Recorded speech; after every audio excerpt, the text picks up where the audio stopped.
आगे की कड़ी में मैं निवेदन करना चाहता हूँ अति विनम्रता के साथ मुख्य अतिथि महोदय जी से कि आप पांडुलिपि के संपादन में प्रवीण रहे हैं, अनेक पुस्तकों का आपने संपादन भी किया है, तो आप हमें अपने उद्बोधन से मार्गदर्शन प्रदान करें। ब्रह्मांड पिपीलिकांत तनुभृत सुदृंभमानास्फुटं जाग्र स्वप्न सुसुप्ति भासकतया सर्वत्र या दिव्यति सा देवी जगदंबिका भगवती श्रीराजराजेश्वरी श्री विद्या करुणानिधि शुभकरी भूया सदा श्रेयसे। आज के इस कार्यक्रम के अध्यक्ष महोदय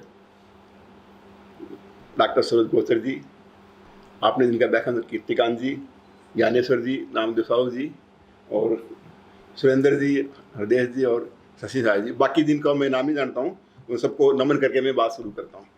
आज आपने कहा, आपने व्याख्यान बहुत विस्तार से सुना और इन्होंने पूरी जिंदगी पांडुलिपि पर लगाई कीर्तिकांत जी ने, और उन्होंने आपको पूरी एक एक बात इन्होंने जो अनुभव के हिसाब से बताई। ऐसा हमने अनुभव नहीं किया क्योंकि पांडुलिपि से मेरा इतना ज़्यादा संपर्क नहीं रहा।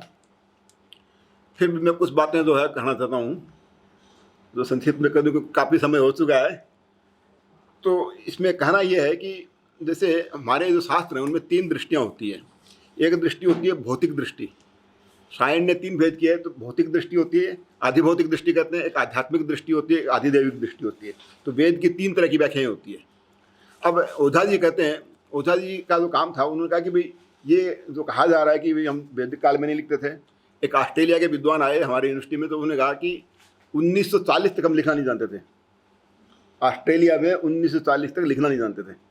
तो पुत्र आप लोग कब लिखना सीखे? मेरे को पुत्र कब लिखना सीखे? तो इसलिए जो अंग्रेज यहाँ आए 1800 से, उन्होंने मतलब 2 शताब्दी तक उन्होंने काम किया कि यहाँ लिखना ये भी नहीं जानते होंगे, हम नहीं जानते, ये भी नहीं जानते थे। इसलिए उन्होंने जो भी मिला उनको, शिलालेख मिले या पत्र लेखे या जो मिला, उसको उन्होंने ढूंढने की कोशिश की भाई ये सब। पर वो मानते थे कि उनके पहले गए, हमारे बाद गए। तो उन्होंने 200 वर्ष काम हुआ यहाँ पर, जितने भी अंग्रेज़ों ने काम किया और जो भी उन्होंने संग्रहालय किए, एशियाटिक सोसाइटी बनाई, इन सब में यही काम था कि भाई यहाँ के जो पुराने लेख हैं उनको लिखें, उनकी लिपियाँ देखें, उनकी भाषा देखें और उनको हर बात सिद्ध करते रहे। मैक्स मुलर ने जब इतिहास लिखा वेदों का, तो मैक्स मुलर ने इतिहास भी इसी दृष्टि से लिखा कि भाई ये ज़्यादा पुराने नहीं हो सकते। ऋग्वेद को ईसा से 1000 वर्ष पूर्व ले जाते हैं वो, कि ईसा से 1000 वर्ष पूर्व ऋग्वेद लिखा गया होगा। जबकि सिंधु घाटी सभ्यता जिनका इन्होंने उल्लेख किया वो 5000 वर्ष पुरानी मान रहे हो। सिंधु घाटी सभ्यता 5000 वर्ष पुरानी है उनके हिसाब से, जो उनके सबूत हैं उससे। पर ये जो सबूत है उस सबूत से उन्होंने कहा कि भाई इसलिए ये तो पुरानी है। और बीच का युग क्या है? वैदिक युग और सिंधु घाटी के बीच का युग क्या? तो कहा अंध युग, कोई नहीं था, नष्ट हो गई थी सृष्टि।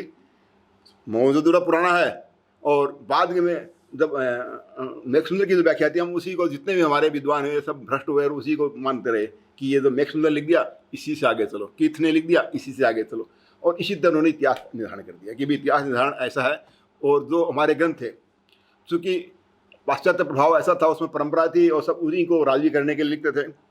महर्षि दयानंद ने पुराणों का विरोध कर दिया कि पुराण तो मैं मानता ही नहीं हूँ, तो पुराने ग्रंथ ही नहीं है, ये तो बोपदेव के लिखे हुए, वेद व्यास का नहीं मानते। तो उन्होंने पुराणों को रिजेक्ट करना शुरू कर दिया। और उन्होंने कहा कि ईसाई मानते हैं वैसे भगवान भी हमारा होना चाहिए, वो निर्गुण निराकार होना चाहिए। उन्होंने कहा मूर्ति भी नहीं थी, तो मूर्ति नहीं थी, वेदों में लिखा न तस्य प्रतिमा, यजुर्वेद का मंत्र देते हैं। हाँ मैं बोल दूंगा, हाँ बाद में बोल दीजिएगा आप, बाद में। प्रतिमा अस्ति, इस मंत्र को प्रतिमा मान रहे हैं वो, प्रतिमानम तुल्यम, मान माने धातु से। हाँ बोल दूंगा, कोई बात नहीं, अब बाद में बोल दीजिएगा। हाँ ये बात ठीक है। तो वो प्रतिमा को नहीं मानते कि प्रतिमा नहीं थी, या जो भी बताएंगे कीर्तिकांत जी बता देंगे बाद में। तो मूर्ति नहीं थी, या उनको लगता था कि जो अंग्रेज कह रहे हैं वही सही है, क्योंकि ये विज्ञान का युग था और उनको लगा विज्ञान तो सही है, धर्मशास्त्र बेकार है। ये धर्मशास्त्र जो भी लिखा पंडितों ने ये तो कचरा है, तो इसको मानते नहीं थे वो। तो जो नए जो पढ़े लिखे लोग थे, चाहे वो महर्षि दयानंद हो, चाहे वो ब्रह्म समाज वाले, तो वो ईश्वर भगवान इनके लिए सब फालतू हो गए थे कि ये सब फालतू चीज़ें, और धर्मशास्त्र ही फालतू है और इनकी परंपरा लिखा पढ़ी भी सब बेकार है। तो उस युग में फिर भारत के जो प्राचीन लोग थे उन्होंने काम शुरू किया। तो जयपुर में ओझा जी ने काम किया, मधुसूदन ओझा ने इस पर काम किया। मधुसूदन ओझा ने सिद्ध किया कि ऋग्वेद में हम लिखते थे। वो क्या, ऋग्वेद का एक मंत्र है जो महाभाष्य में आता है, उत तपस्न्न ददर्शवाचम उत श्रवणन्न शृणोत एनाम उतो तवस्मे तन्वम विशेष्य जाये पत्या उषति सुवासा, कि जो वाणी को सुनता हुआ नहीं सुनता है, देखता हुआ नहीं देखता है, तो वाणी को देखेगा कैसे, ये प्रश्न है। ये जो वाक्य है इसमें इसका अर्थ ये है कि जो लोग वाणी को देखते हुए देखते नहीं है, सुनते हुए नहीं सुनते, तो देखने का अर्थ क्या है? जब लिखेंगे नहीं देखेंगे कैसे? तो उतत्व पश्चिन्न ददर्श वाचम उतत्व शृण्वन्न शृणोत्येना, जो सुनता हुआ नहीं सुनता है, इसका तो मतलब साफ साफ ऋग्वेद ही कह रहा है कि वाणी को लिखा जाता था। वाणी को लिखा नहीं जाएगा तो देखोगे कैसे आप? तो उतो तवस में तन्वम विशस्य जाये पत्या, जो इसको समझता है, यानी देख के भी नहीं देखता जानता है और सुन के भी नहीं समझता है। हम जो लिख दें इन चित्रों को, जो नहीं देख समझता तो नहीं समझता है। आप समझ रहे हैं, कीर्तिकांत जी समझेंगे ये लिपि, हम तो नहीं समझेंगे। तो जो वाणी जो है, वाणी का दृश्य रूप भी नहीं सुनता है, बोला हुआ रूप भी नहीं समझ में आता है। ऐसा होता है, केवल वही आदमी समझता है कि जो समझता है कि जो वो कहते हैं जाये पत्या उसती सुवासा, कि जिस तरह स्त्री का जो सौंदर्य है वो केवल पति को पता होता है, बाकी लोगों के लिए सामने स्त्री अलग है, पति के सामने उसका अलग रूप होता है। तो जो लोग वाणी को समझते हैं, वाक को जो समझ जाते हैं, वही जो है इसका आनंद प्राप्त करते हैं। तो ये मंत्र महाभाष्य कोट करते हैं कि ये 18 प्रयोजन में एक प्रयोजन है, कि एक प्रयोजन ये है। दूसरा उनका चत्वारि वाक् परिमिता पदानी, ये भी ऋग्वेद के 10वें मंडल का मंत्र है। चत्वारि वाक् परिमिता पदानी तानी विदुर्ब्राह्मणा ये मनीषिण गुहा त्रीणी निहिता नेंगयंती तुरियम वाचो मनुष्या वदंती, कि हम जो वाणी बोलते हैं, इस वाणी की एक पर ही बात करें आप। तो जो जिसको बोलना करें ना, बोलना केवल एक अंश है, 3 अंश तो गायब है भी। वो कहते हैं 3 अंश चत्वारि वाक् परिमिता पदानी। इस मंत्र को निरुक्त ने 13वें अध्याय में फिर व्याख्या की है, सायण ने इसकी व्याख्या फिर की है कि चत्वारि का अर्थ क्या है, कि वाणी 4 तरह की है। जो वाणी परा है उसको कैसे लिखेंगे आप? वो तो आई ही नहीं बार। परा वाणी कहाँ है, पश्चंती कहाँ है, मध्यमा कहाँ है, और बेखरी जो बाहर निकल के उसको बेखरी कहते हैं। तो बेखरी वाणी जो हम लिख रहे हैं ना या बोल रहे हैं, ये तो बेखरी है, ये तो एक रूप है। तो जो इसको केवल मनुष्य लोग समझते हैं, जो असली आदमी वो परा को समझता है। तो परा कहाँ है, पश्चंती कहाँ, मध्यमा कहाँ है, तो अंदर ही है। तो ये उसका आध्यात्मिक रूप है। आध्यात्मिक रूप अलग है, दैविक रूप अलग है वाक्य का, कि और जो लिखा गया ये व्यवहारिक रूप है। व्यवहारिक रूप में आप बात कर रहे हैं, पर इसका जो अंतर्निहित है, तो इसका आध्यात्मिक स्वरूप आदिदेव स्वरूप का है। तो वो महाभाष्यकार कहेंगे एका शब्द सम्यगाता सुष्टु प्रयुक्त शास्त्रान्वित स्वर्गीय लोके से काम दुख होती। एक शब्द को समझ लो आप तो आप स्वर्ग में चले जाओगे सीधा। एक शब्द, ज़्यादा नहीं पढ़ना आपको, एक शब्द, एका शब्द सम्यक ज्ञाता सुष्टु प्रयुक्त शास्त्रान्वित स्वर्गीय लोके से काम दुख होती। आपकी समूची इच्छा एक शब्द पूरी करेगा, दूसरे की जरूरत नहीं है, एक एक से पूरी कर देगा। तो हमारी जो पांडुलिपि है ये अक्षर लिपि, इसको अक्षर लिपि कहते हैं, वर्ण लिपि नहीं है। वर्ण और अक्षर में भी अंतर होता है। अंग्रेजी जो है उसमें मात्राएं नहीं होती है, इसमें मात्राएं होती है। तो एक अक्षर होता है। एक अक्षर है क्या? आप पढ़ेंगे गीता में कहेंगे भगवान कृष्ण कहते हैं कि ओम इत्येकाक्षरम ब्रह्म व्याहरण माम अनुस्मरन य प्रियाति तदन्देहम सयाति परमाम गतिम। कि ओम एक अक्षर है, ओम एक अक्षर है, और इस अक्षर को पढ़ लो, कुछ पढ़ने की जरूरत नहीं है। क्यों? ये पूरे वाक का एक तत्व है, पूरे ईश्वर का वाचक। योग सूत्र में पतंजलि कहते हैं कि ये जो ओम है तस्य वाचक का प्रणव है, कि ओम एक जो है ना, ये चारों वेद आ गए इसमें चारों वेद आ गए। आपके वेद पढ़ने की जरूरत नहीं है। ओम ओम इति एकाक्षरम ब्रह्म है व्याहरण माम अनुस्मरण, जिसने एक ओम पढ़ लिया और इसको याद कर लिया या स्मरण भी कर लिया। स्मरण कैसे करेगा अगर रूप नहीं होगा? तो आप देखेंगे कैसे? तो व्याहरण माम अनुस्मरण यप याति तदन्देहम, कि मरते समय आप ओम बोल दें, नहीं बोल सकते तो याद कर लें। याद कैसे करेंगे? तो इसको याद कैसे करेंगे? तो वो वाक्य का कौन सा रूप है जिसको याद करेंगे आप? तो उससे आपकी परम गति हो जाएगी। तो ओम जो है, इस ओम को हम मानते हैं कि ओम जो है इसी लिपि शुरू हुई। हमारी परंपरा ये मानती है। जो परंपरा है, जो आपने उदाहरण दिया डॉक्टर सत्येंद्र जी का, तो डॉक्टर सत्येंद्र जी हिंदी डिपार्टमेंट में यही राजस्थान विश्वविद्यालय में थे, और 1975 में उन्होंने पांडुलिपि विज्ञानम लिखी। इससे पहले अजमेर में जो थे गौरी शंकर हीराचंद ओझा, तो उन्होंने भारतीय प्राचीन लिपि माला, वो पहला ग्रंथ हुआ था, और पांडुलिपि इन्होंने लिखी। सत्येंद्र जी यहीं थे। 75 में वो जब अकेडमी हिंदी ग्रंथ अकादमी के अध्यक्ष थे, वहाँ से सेवानिवृत्त हुए, उसमें उन्होंने इसको पांडुलिपि विज्ञानम लिखी। ये किताब देखनी चाहिए, बहुत अच्छी किताब है, और करीब 500 पेज की है। 5 इसके संस्करण हो गए, मिलती है, उपलब्ध है किताब। तो वही पांडुलिपि के बारे में उन्होंने खोज की। तो उसमें जो वो जो आधार है उनका, वो आधार उनका कहता था कि जो वेस्टर्न के लोगों ने लिखा वही बता रहे थे कि अंग्रेजों ने इसने ये लिखा, इसने ये लिखा, इसने ये लिखा। हमारा शास्त्र वहाँ नहीं था, हमारा शास्त्र वहाँ नहीं था।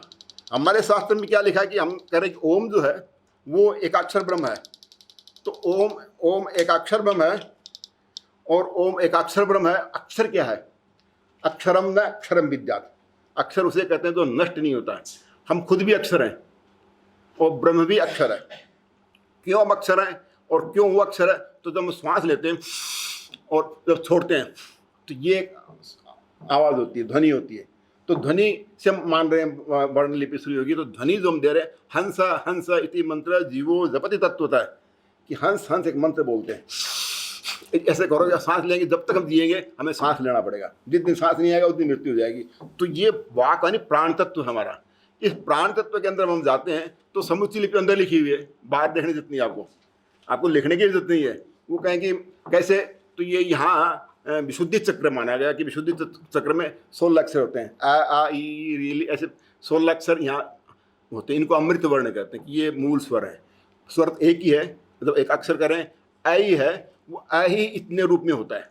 पाणिनि का जो सूत्र उकालो ह्रस्व दीर्घ प्लुत है। ह्रस्व दीर्घ प्लुत आप कैसे बताएंगे लिखे बिना? अगर कोई पूछे कि ह्रस्व दीर्घ प्लुत है थे तो कैसे थे? अगर क्रम पाठ करेंगे, आपने वेदों में जो क्रम पाठ की बात की, तो संगीता पाठ का मतलब हुआ कि एक ही पूरा ऋग्वेद एक शब्द है। वो पूरा ऋग्वेद पहले मंत्र से अग्नि मिले से लेकर लास्ट तक एक शब्द है, उसको संगीता पाठ कहते हैं। उसमें कोई स्टॉपेज नहीं है, कोई स्टॉपेज, इसको संगीता कहते हैं। पद का मतलब जैसा इन्होंने बताया कि पद का मतलब है सुप्तिगंतम पदम। तो पद जो है, मैं साकल ने परिभाषा की पदों को तोड़ दिया उन्होंने। तो जब तोड़ा गया तो लिखे बिना कैसे तोड़ा उन्होंने? तोड़ नहीं सकता कि पदपाठ जो किया गया वो बिना लिखे कैसे हो सकता है? बाकी विकृति पाठ भी हो ही नहीं सकते। तो जो हमारी टेक्निक थी, हमारी टेक्नोलॉजी थी, तो वो कहते हैं कि उस समय पैदा हुई साकल ने, या जिसने हर वेदों का अलग अलग था। तो वेदों की बात आपने की कि वेदों में जो हम मानते हैं कि पतंजलि जब लिख रहे हैं कि उस समय महाभाष्य में लिख रहे हैं कि महाभाष्य का जो भी आप समय माने, ईसा से 400 वर्ष 300 वर्ष जो भी माने, तो वो उसमें वो कह रहे हैं कि भाई हजारों का वेद है। वो कहते हैं कि एक विंशतिदा बाभ्यर्चम ऋग्वेद 19 तरह का है। सत मधुर्यु शाखा सस्त वर्तमान साम वेद है। नवदा अथर्ववेद 9 तरह का है। तो ये वो करें, इसमें 11 से ज़्यादा शाखाएं हो रही हैं वेद की।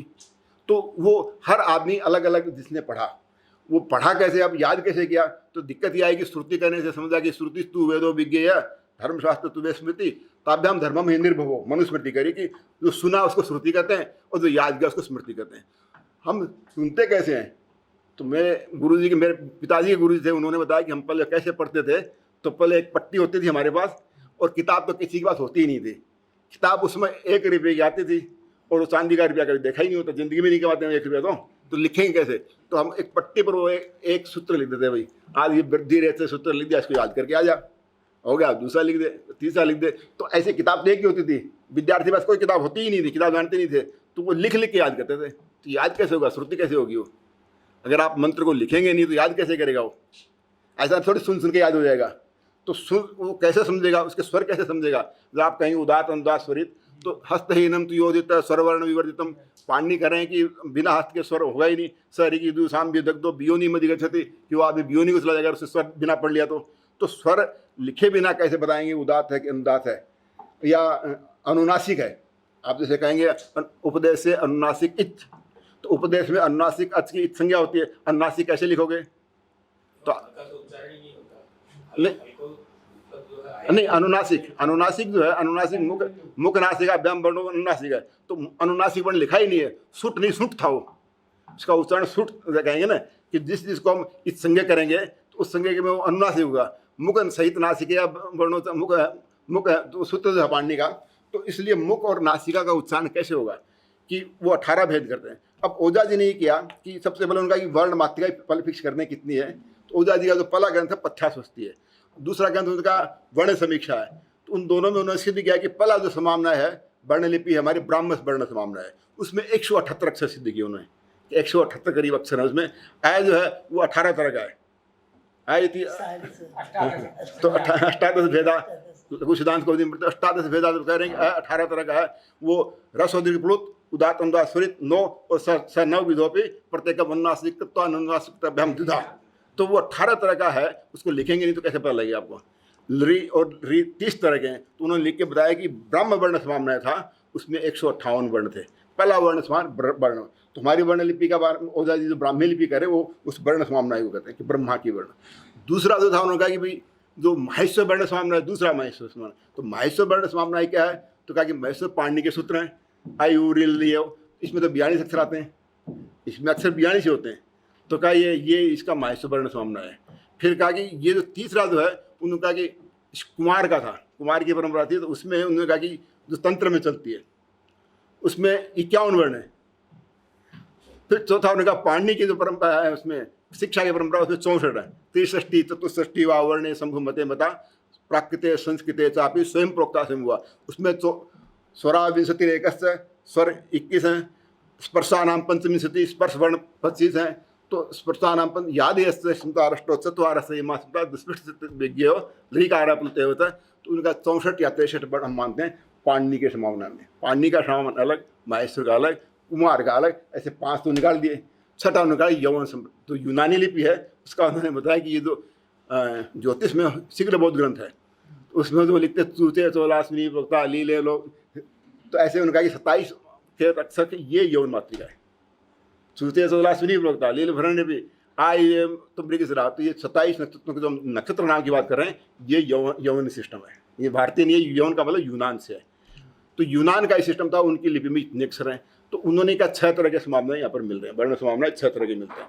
अभी हमारे अंदर भी हैं, अब अंदर जब देखेंगे तो तंत्र ने कहा अंदर कैसे हैं, तो कहा कि जैसे यहाँ मैंने 16 आपको बताए, अब यहाँ जब आते हैं हृदय में तो यहाँ 12 अक्षर हैं, क ख ग घ च छ ज य और टठ है, तो इसको सूर्य कहते हैं, ये सूर्य हमारा, और ये चंद्रमा, चंद्रमा में 16 कलाएँ होती हैं, तो 16 कलाएँ होती है क्योंकि चंद्रमा में 16 तिथियाँ होती हैं, तिथि 16 होती हैं, और 16 तिथि में जो चंद्रमा होता है 16वीं कला उसकी पूर्ण होती है, पूर्णामृत कला कहते हैं 16वीं कला को, तो 16 कलाएँ इसमें होती हैं, तो ये 16 स्वर होते हैं, ये स्वर ही बोले जाते हैं और स्वर ही लिखे जाते हैं, स्वयं राजन्ते इति स्वरा, तो 16 स्वर होते हैं।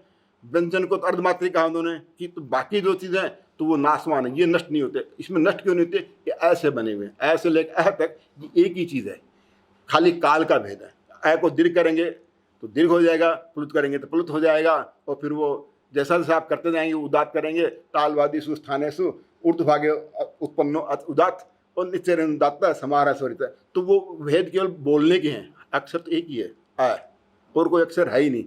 उस ऐ को जब हम तालु से बोलेंगे तो ई हो जाएगा, जब उस ऐ को हम ओष्ठों से बोलेंगे तो ऊ हो जाएगा, तो अंदर से पकड़ा उनके अंदर से आ ही कैसे ध्वनियाँ, बंद मुंह में भी ध्वनियाँ हो सकती हैं, आप ध्यान लगाएंगे तो बंद हो गया मुंह, तो आप मंत्र उसको मानस जप करते हैं, मानस जप क्या है कि आप तो मुंह तो बंद कर लिया आपने और आप जप कर रहे हैं, तो मंत्र पढ़ रहे हैं कैसे, तो अंदर ध्वनियाँ हैं, बाहर की ध्वनि पर मत जाओ, अंदर भी चलो, तो अंदर ही वाली जो ध्वनियाँ हैं, तो उन्होंने कहा कि इस ओम से ये पूरी सृष्टि बनी है, पूरी वर्णमाला एक अक्षर से कैसे बनी, तो सिद्ध किया। बाकणकर थे प्रोफेसर बाकणकर उज्जैन में, उन्होंने सिद्ध किया कि ओम से ही लिपि बनी है। गणेश जी ने सिद्धि बनाई, तो ये ना ओम से कैसे बनाया, पूरी ब्राह्मी उससे बनाया, बाकणकर के पूरा उसमें गणेश को उसमें प्रमाण दिया है कि ये समूची ब्राह्मी लिपि ओम से बनी हुई, एक अक्षर है, अक्षर एक ही है, उसको कभी ऐसे लिखा कभी ऐसे लिखा कभी ऐसे लिखा, और वो कैसे टप्पा बना दिया उन्होंने, इस तरह से बनाया। अब आ और ई, अब आई को हम जब गुण करेंगे तो ए बन जाएगा, फिर गुण करेंगे तो आई बन जाएगा, तो ऐसे फिर उसको ऊ आ ऊ को मिलाएंगे तो ओ बन जाएगा। तो ये हुआ क्या, वर्ण तो एक ही है, वर्ण हमारा एक ही था, एकाक्षर ब्रह्म है, तो आ के ये भेद कर दिए, इन्हीं के फिर उन्होंने भेद कर दिए कि भाई ये जो बाकी के वर्ण हैं ये सब उच्चारण भेद से हैं। हमारे शरीर में 8 जगह है जहाँ से शब्दों का उच्चारण होता है। अष्टौ स्थानानि वर्णानाम पूरा कंठ शिरस्था, कि ये अलग अलग जगह से बोलने से एक ही चीज़ 8 तरह से हो जाती है, तो ये इनके 8 स्थान है, स्थान में से वो कहलाते हैं। तो ये उन्होंने बताया। फिर जो नासिका वाले वर्ण 5 हैं, यमगण नाम नासिका से है, पंचम वर्ण नासिका से कहलाता है, और यवलोदि था, यव भी यम वाला और या वाला, ये 3 भेद हैं नासिक और नासिके। तो ये 2 तरह के होते हैं, यत और वह और लय। तो यवल द्विधा, या वह और लय। तो इस तरह से उन्होंने कहा कि ये हमारे यहाँ 12 से यहाँ है, इसको सूर्य स्वर कहते हैं। ये मृत और अमृत हैं। जो युर्वेद का मंत्र आकृष्ण नरसा वर्तमानो निवेश यन मितन मितन से, तो ये मृत भी है और अमृत भी है। ये अमृत है, अमृत है, और ये जो है ये मृत अमृत है। ये आधा मृत है और आधा अमृत है। ये सूर्य कहलाता है, ये चंद्र है और ये सूर्य। फिर उनका नीचे जब जाएंगे जठराग्नि में, तो यहाँ जो अक्षर है वो डाद्य फकारांतकम ड ढ न त थ ध न प फ, और उससे भी नीचे जाएंगे तो फिर वो स्वाधिष्ठान चक्र में 6 वर्ण हैं, उससे नीचे उसमें 2 वर्ण हैं। अब 2 वर्ण इन्होंने यहाँ बताया कि यहाँ 2 वर्ण हैं, ह और क्ष, ह और क्ष। तो ये इस तरह से 51 वर्ण की मात्रिका हो गई। तो ये मात्रिका एक मात्रिका। दूसरी मात्रिका क्या, तो उनका कि ये जो हमारा सहस्रार है इसमें 20 राउंड होते हैं 50 के, इसमें एक अक्षर गिनते नहीं, जो गिनते नहीं सबसे नाम अल्लाह है, हड़ा है, जो वेद में अग्नि मीड़े में ला है वो गिनती में नहीं आता है। तो वो कहते हैं कि जैसे आप यहाँ गुरु का ध्यान करेंगे, हमारा ध्यान है, मूर्ति तो बाद में बनी, ध्यान पहले बनेगा ना उसका, कि आप ध्यान करेंगे गुरु का किसी भी, तो इन अक्षरों के ध्यान है। करीब सैकड़ों ग्रंथ लिखे गए इस पर, कि जो दान उड्रफ ने छापे ग्रंथ पहले, बाद में कांची पीठ से छपे। और अ का ध्यान क्या है, ई का रूप क्या है, कलर क्या है, इनके कलर बता रहे हैं, अह ई उ री ली, इनके कलर क्या है, सबके एक एक उन्होंने कलर बताया कि इनके कलर क्या है, इनकी लंबाई चौड़ाई क्या है, ये स्त्रीलिंग पुल्लिंग कौन से हैं, नपुंसकलिंग कौन सा। इसमें पूरी सृष्टि इसी से बनी है, क्योंकि जब सृष्टि आप कह रहे कि भू इति भूमि में सृजत, परमात्मा ने भू बोला और भू को बना दिया, भूमि बोला भूमि बना दी। तो पहले शब्द बनेंगे, तो शब्द ब्रह्मणि निष्णात परम ब्रह्मादि गच्छति, शब्द ब्रह्म को जान के बाद में परम ब्रह्म को जाने के, शब्द ब्रह्म का जो रूप है उसे वेद कहते हैं, शब्द ब्रह्म को वेद कहते हैं। तो अब वेद जो है, वेद की व्याख्या जब याज्ञवल्क्य करते हैं, वो कहते हैं कि पुराण न्याय मीमांसा धर्मशास्त्रांग मिश्रिता वेदास्थानानि विद्यानाम धर्मस्य च चतुर्दश है, कि 14 चीज़ वेद के साथ में ही ये जुड़ी, अलग नहीं कर सकते आपको। पुराण न्याय मीमांसा धर्मशास्त्र 4 तो ये, और 6 वेद के अंग। अंग का अर्थ है कि अंगी और अंग अलग अलग नहीं होते। जैसे मैक्सवेल की कल्पना पढ़ोगे तो आप पहले वेद लिखा, ऋग्वेद लिखा, फिर बाद में ब्राह्मण लिखे, ऐसा नहीं होगा कि अंग और अंगी साथ में होते हैं। आंखें बाद में बनेंगी, पहले शरीर बन जाए फिर आंखें बनेंगे, ऐसा नहीं होता, सब साथ में आते हैं। तो कहते हैं मुखम व्याकरणम, तो व्याकरण साथ में बना है। तस्मा संगम अधित्य हुआ ब्रह्मलोके महीयते, कि हम षडंग वेद पढ़ते हैं, क्यों पढ़ते हैं कि षडंग उसके साथ में आते हैं, ऐसा नहीं कि बाद में जोड़े जाते हैं, या बाद में से हम इतिहासकार जो कल्पना करते हैं कि धीरे धीरे सीखा होगा, क्योंकि उनके यहाँ इतिहास वो जो चीज़ समझते हैं उसको प्रूव करते हैं कि ये सही है, मानेंगे। हमारे यहाँ ऐसा नहीं, हमारे तो ऊपर से ज्ञान आ रहा है, हमारा ज्ञान तो भगवान की वाणी है, वेदों से आ रहा है। वेद आए मतलब वेद किसने लिखे, किसने लिखे, वेद निश्वसित हुए, यस्य निश्वसितम वेदा, धर्मशास्त्र किसने लिखे, मनुस्मृति जितने भी हमारे पुराण किसने लिखे, तो वो भी वेदव्यास संकलन करता है। वेदव्यास ने कोई ग्रंथ नहीं लिखा है, समुच्चय पुराण संकलित हैं। तो जब पुराण संकलित हैं, आगम संकलित हैं, पांचरात्र संकलित हैं, तो ये समुच्चय साहित्य, तो ये जो शब्द की बात करें उसको तो कोई हमने मतलब दिया ही नहीं, विचार ही नहीं किया अभी तक कि ये विचार क्या है। और इनमें जो आगे हम चलते हैं कि ये जो हमारी मातृका है, ये मातृका है, और ये मातृका होने के बाद में गणेश पुराण में गणेश जी है 1000 नाम है, उसमें एक नाम आता है अष्टादश लिपि व्यष्टि समष्टि ज्ञान को विदय। अष्टादश लिपि व्यष्टि समष्टि ज्ञान को विदय कि 18 लिपियाँ थी और उनको जानने वाले केवल गणेश जी हुए हैं। 18 लिपियाँ कौन थी, तो भास्कर राज की व्याख्या करते हैं कि इसमें वो कहते हैं द्रविड़, नागर द्रविड़, आंध्राद्या, ये लिपियाँ प्रधान थी। इन लिपियों के अंश से जो लिपियाँ बनी, इस तरह 18 लिपियाँ बनी। जो 64 लिपियों की बात थी, ललित विस्तर में 64 लिस्ट दी गई है। अब वो लिस्ट क्या है वो हम नहीं पकड़ पा रहे हैं, रिपीटिशन भी है, तो 64 लिपियाँ थी। तो लिपि जो है, अब लिपि जो तंत्र में लिपि आई, अभिनव गुप्त की जो लिपियाँ वो अलग तरह की हैं, वो भूत लिपि है। जैसे आप प्राण प्रतिष्ठा करते हैं किसी देवता की, तो कैसे करते हैं प्राण प्रतिष्ठा, तो उसमें वो कहते हैं कि ये मंत्र बोलते हैं, आ ई ही और य अस्य प्राणा, ये प्राणा, इसके प्राण, ये प्राणा, जो प्राण प्रतिष्ठा हम बोलते नहीं, इसको उच्चारण नहीं करते, मतलब बीज मंत्र का उच्चारण मना है। तो उन्होंने कहा कि ये उच्चारण मना होता है बीज मंत्र का, पर इसको करते ये प्राणा, अस्य प्राण प्रतिष्ठन्तु, अस्य प्राण क्षरन्ति है।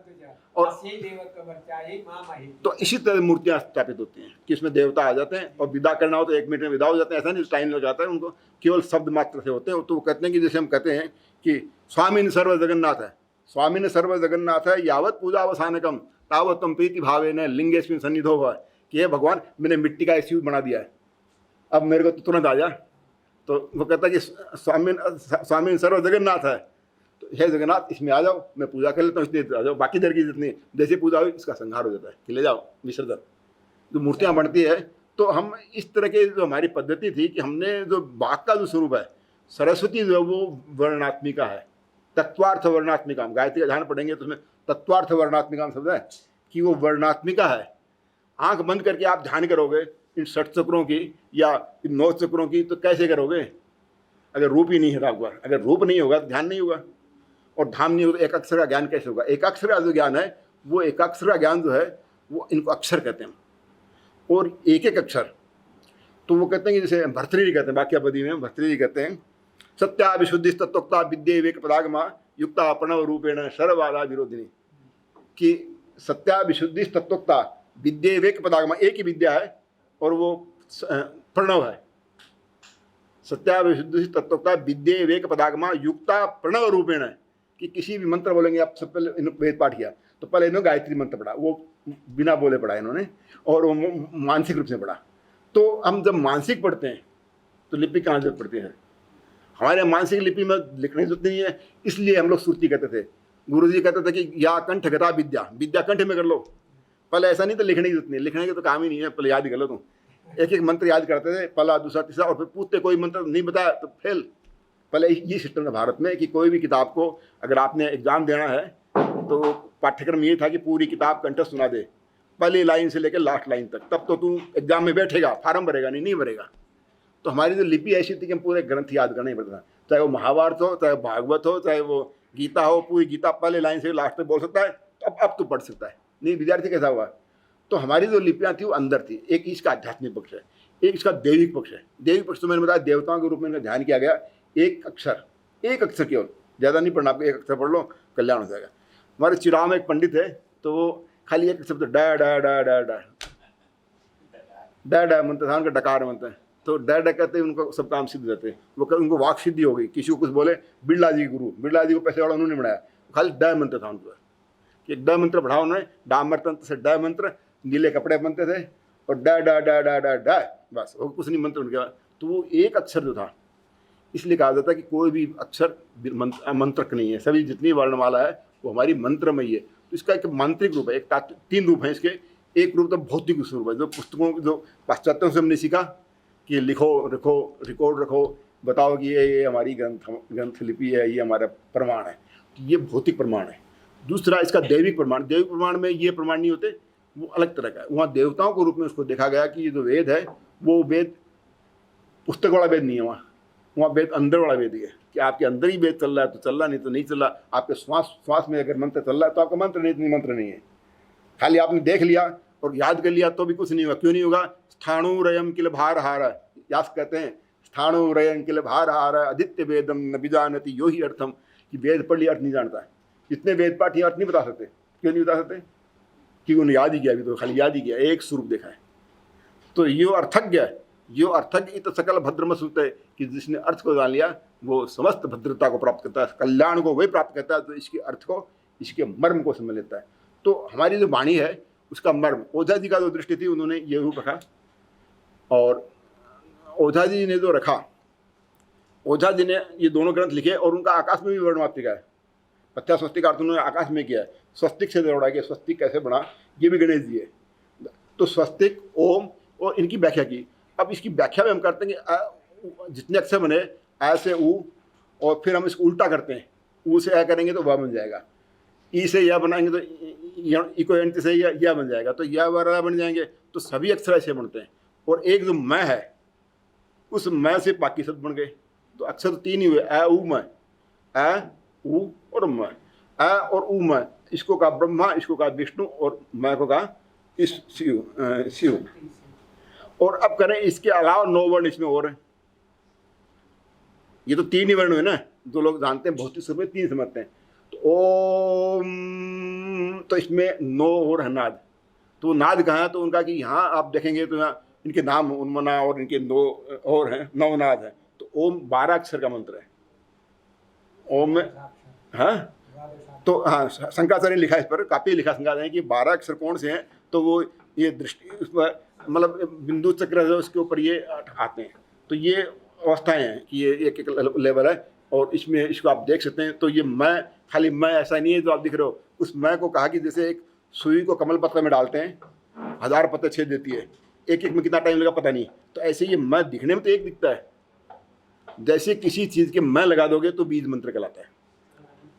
किसी भी अक्षर के अगर आपने बीज मंत्र लगा दिया, बीज मंत्र बनाना क्या, खाली मैं जोड़ दो तो बीज मंत्र हो जाता है। वो उसका बीज होता है। बीज होते ही क्या होगा कि मान लीजिए 3 वेद हैं, तीनों वेद को एक अक्षर में लिखना अपने को। तो उनका कि एक अक्षर में कैसे लिखें? तो अग्नि मिले से अ लिया, और ई के तो जैसे ई लिया, और अग्नि आता ही लिया, तीनों मिला ए बना दिया। ये सरस्वती का बीज मंत्र कहलाता है। सरस्वती का बीज मंत्र क्या यही है कि तीनों वेद के एक एक अक्षर ले लिया, आ गया था काम।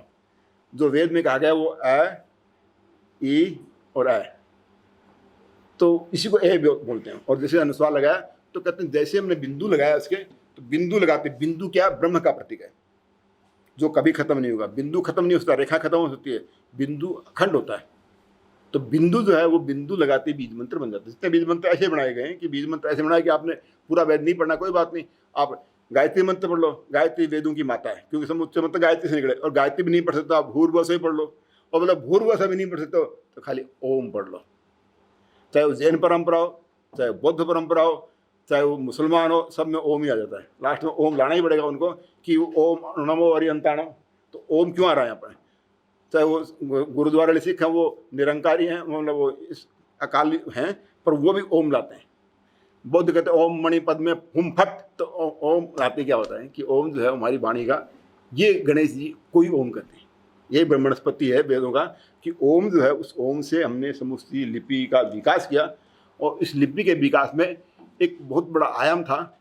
इस पर जो प्रमाणिक ग्रंथ हैं, प्रमाणिक ग्रंथ, इस पर शारदा तिलकम है। शारदा तिलकम जो थे अभिनव गुप्त के गुरु थे, लक्ष्मण देशिकेंद्र, उन्होंने लिखा। तो उन्होंने लिखा कि भी उन्होंने सूर्य का 50 वर्ण होते हैं, 50 वर्ण होते हैं, और यही सरस्वती है।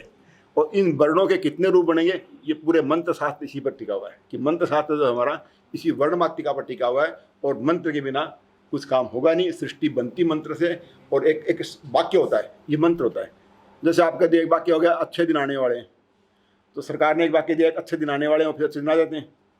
तो वो वाक्य सबको प्रेरित करता है, वो एक मंत्र है, राजनीतिक मंत्र है कि अच्छे दिन आने वाले, मोदी जी नाराज है, अच्छे दिन आने वाले, और उससे पूरी दुनिया मान लेती हाँ भी अच्छे दिन आने वाले।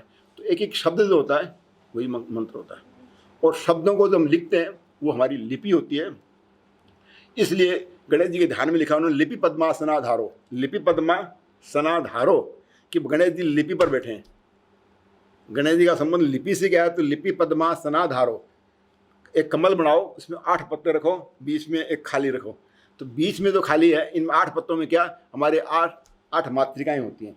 तो बहुत सी मूर्तियां मिली प्राचीन काल की, सप्तमातृका, अष्टमातृका। जब मेहंदी की स्त्रियाँ टीके लगाती हैं, 7-8 टीके लगाती हैं, है ना, 7 टीके 8 टीके, सप्तमातृका। तो ये सप्तमातृका क्या है, तो यही है कि पहला स्वर मातृका अ जो अमर है, उसके बाद में क च ट त प य और श। तो ये इसको अष्टवर्ग कहते हैं। तो ये अष्टवर्ग का जो सिद्धांत था कि अष्टवर्ग है, तो उस मातृका चक्र में 8वां वर्ग लिख दो, और इसी को कहते हैं अष्ट। ये कोई भी देवता की आप मूर्ति देखोगे तो मूर्ति के नीचे कमल का फूल बनाते हैं, ऐसे बनाते हैं कमल का फूल, उस पर खड़ी रहती है कोई मूर्ति। तो वहाँ वो मातृका यंत्र स्थापित किया जाता है कि पहले मातृका के बिना कैसे होगा। मातृका में ये होते लिपि पद्मा सनाधारो, कि किसी भी देवता की प्राण प्रतिष्ठा बिना लिपि के नहीं होती। लिपि में लिख करके यही अक्षर लिखते हैं। ये एक अक्षर बहुत ही है, पूरा लिख लो तो पूरा लिख लो, आपको पूरा लिखोगे तो 51 अक्षर मानते हैं कि ये 51 अक्षर हैं, कि 51 अक्षर हैं, 51 शक्तिपीठ हैं। और इनकी बहुत लंबी कहानी है। इतने वैष्णव तीर्थ हैं, तो उनमें सबका इनका मातृका उसका मूल है। कोई भी पूजा आप बिना मातृका न्यास के नहीं कर सकते। मातृका न्यास 3 तरह का होता है। एक तो मातृका न्यास होता है, एक अंतर मातृका और एक बहिर् मातृका। बाहर भी मातृका है और अंदर भी। हमारे शरीर में इतने 52 अव्यय हैं, हमारे इतने अव्यय हैं, और इनके आधार पर हम जो 52 मातृकाएँ जो बाहर हैं, 52 अंदर हैं, और इसका पूरा विवेचन है। तो ये सब विवेचन उन अंग्रेजों के सामने आया ही नहीं कभी। तो उन्होंने एक भौतिक व्याख्या शुरू कर दी, और अब भौतिक व्याख्या में हम उलझ रहे कि ये हम खाली एक पांडुलिपि सुरक्षित करें। इसका ये पक्ष जो था ओझा जी लेके आ रहे थे कि ओझा जी करना था कि ये पक्ष जो था ये छिप गया, ये पक्ष इसमें नहीं आया, कि ये वर्णमातृका वाला पक्ष जो था ये गायब हो गया, और ये आध्यात्मिक पक्ष और आदिदेव 2 पक्ष रह गए। इन दोनों पर चर्चा ही नहीं हुई अभी तक। मतलब चर्चा क्या अभी तक किसी विद्वान ने भी, मेरे को लगता है कहीं चर्चा हुई है। और इस पर काफ़ी हमारे करीब हजारों ग्रंथ है इस पर। मातृका चक्र विवेक, तो मातृका चक्र विवेक है। और जयपुर में जो पंडित थे सरयू प्रसाद जी, उन्होंने ग्रंथ लिखा। सरयू प्रसाद द्विवेदी थे यहाँ, तो उन्होंने वर्ण बीज कोश लिखा कि कितने वर्ण, उनके कितने अर्थ हैं, ये बता दूंगा आपको, और कितने नाम है, अ के कितने नाम है, ई के कितने नाम, ओ के कितने नाम है। तो वर्ण बीज कोश वो जयपुर में पंडित सरयू प्रसाद द्विवेदी थे, जो ब्रह्मपुरी में रहते थे, उन्होंने लिखा। महोमापाध्याय, तो उनके 4 पीढ़ियाँ 5 पीढ़ियाँ जयपुर में रही। संस्कृत के बड़े विद्वान थे वो। महोमापाध्याय, सरयू प्रसाद द्विवेदी, उनके पुत्र जो थे वो गंगाधर तो पोते थे उनके। गंगाधर जी के पिताजी जो थे वो सरयू प्रसाद द्विवेदी थे। फिर उनके बाद में दुर्गा प्रसाद द्विवेदी थे। दुर्गा प्रसाद द्विवेदी उनके भी पुत्र थे, गिरिजा प्रसाद द्विवेदी। फिर गिरिजा प्रसाद द्विवेदी के पुत्र गंगाधर द्विवेदी। और गंगाधर द्विवेदी हमारे प्रभात खाती वर्ष शिष्य थे। तो गंगाधर द्विवेदी थे, तो ये जयपुर के पंडितपुरी के मतलब ये विद्वान थे। इन्होंने काफ़ी इस पर काम किया कि ये वर्णमातृका क्या। तो वो वर्णमातृका वो लिखित में नहीं है। आप ढूंढ रहे हैं पांडुलिपि लिखना कब सीखा, तो लिखना तो हमने पहले जब बोला तो भी लिखा हुआ ना, बिना बोले हम चलेंगे कैसे। तो ये ओझा जी का प्रयास था और उन्होंने कहा कि ये बिना लिखे नहीं होगा और ये लिखना हम शुरू से जानते थे। अब प्रमाण क्या मिलता है, आप मान लीजिए एक मंदिर को देखते हैं आप और मंदिर पर कह देते हैं ये मंदिर है, जैसे शाकंभरी मंदिर है यहाँ पर मतलब उदयपुर वाटी में, तो उस मंदिर को देख लिया आपने तो कुछ पत्थर मिले, शिलालेख मिले, तो ये शिलालेख मिल गए या मूर्ति मिल गई या मंदिर के पत्थर मिल गए। पत्थरों से हम आयु निर्णय करते हैं, उसके अंदर आयु निर्णय हम पत्थरों से करते हैं कि ये मंदिर की दीवारें कितनी है। लास्ट में निष्कर्ष ये आता है कि उनकी आयु जो मूर्ति की आयु कितनी है, ये पूछे कोई, ये मूर्ति जो है कितनी पुरानी है। मंदिर तो बाद में टूट गया बन गया, तो मूर्ति की आयु अगर आप एक शालिग्राम की आयु निकालोगे ना तो लाखों वर्ष निकलती है। किसी भी शालिग्राम को उठाओ, इसकी आयु पूछो क्या है तो कहेंगे तो करोड़ों वर्ष पुराना है। ये शालिग्राम या नर्मदा का ये पत्थर कब बना था, तो इसकी आयु तो करोड़ों में जा रही है। पर उस मंदिर की आयु तो ऐसी जाएगी 400 वर्ष 500 वर्ष, तो उनका ये अभी बना है, पर ये मंदिर नहीं था। तो हमारी मूर्तियाँ जो थी वो सब मूर्तियों को अगर आयु निकाली जाए तो कहेंगे ये तो फासिल है। वो कहते हैं ये जीवाश्म है, ये शालिग्राम तो कोई पत्थर नहीं है, ये कोई जीव था, वो करोड़ों वर्ष पहले था। उसकी आयु निर्धारण करें तो इतिहास पूरा बदल जाएगा। ये अब इसकी ज़रूरत है और मैं काफ़ी समय ले लिया मैडम, तो उसके लिए क्षमा चाहता हूँ। हाँ, तो मैं इसी के साथ में धन्यवाद देता हूँ।